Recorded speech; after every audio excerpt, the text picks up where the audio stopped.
హరి ఓం everyone. Vinayaka ఓం పార్వతి తనయ గణపతి దేవ పరుగున రావేరా దేవా పరుగున రావేరా ముందుగా నీ నామము వేడితి దారి చూపవే వేగముగా.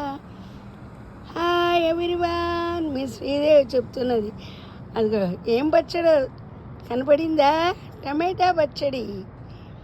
ఈ రోట్లో చేశాను, ఎంత బాగా కుదిరిందో. ఉల్లి రోలు ముచ్చడేసి చేశాను. కోడలు మార్నింగ్ ఆఫీస్కి వెళ్ళినప్పుడు కొడుకు కోడలు బిజీగా ఉంటారు కదా. సాయంకాలం మిరపకాయ బజ్జీలు చేయాలనుకుంటున్నా, అప్పుడు మూడుని బట్టి. ఎందుకంటే స్టవ్ అంతా పాడు చేస్తానని మా కోడలు భయం.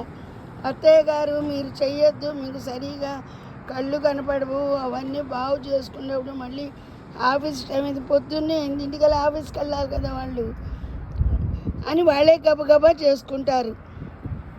నాకు ఇవాళ ఆ టమాటాలు పాడైపోతాయి, బాగా పండిపోయినాయన్నమాట.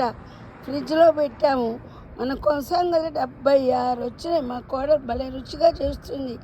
అందుకని ఆ పచ్చివన్నీ అలాగే ఉంచి, ఇదిగో పండుకాయలు 2 పచ్చికాయలు, ఇంట్లో ఉన్న కరివేపాకు, ఇదిగో కరివేపాకు ఉంది కదా, మెంతులు, జీలకర్ర నా ఇష్టం, కానీ భలే రుచిగా ఉంది. మా నలుగురికి సరిపోతుంది.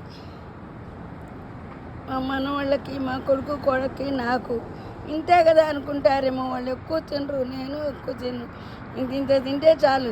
బండ పచ్చడి అంటారు కదా, అదిగో టమాటా ఎంత బాగుందో కదా. అదిగో ఇదోన ఎరుపు, ఇదోన ఆకుపచ్చ, ఇదోన పాలకూర కూడా వేసాను, నిమ్మకాయ కూడా పిండాను, ఒక్క నరక చింతపండు కూడా వేసాను. భలే బాగుంది. అబ్బా రుచి చూడన్నా. వినాయక, మా వినాయక పాడుకుంటూ చేశాక భలే రుచిగా ఉంది. ఏమి రుచి అనరా మై మర్చి. వినాయక ఏమంటారు? ఉంటారా? ఉంటాం మీ శ్రీదేవి.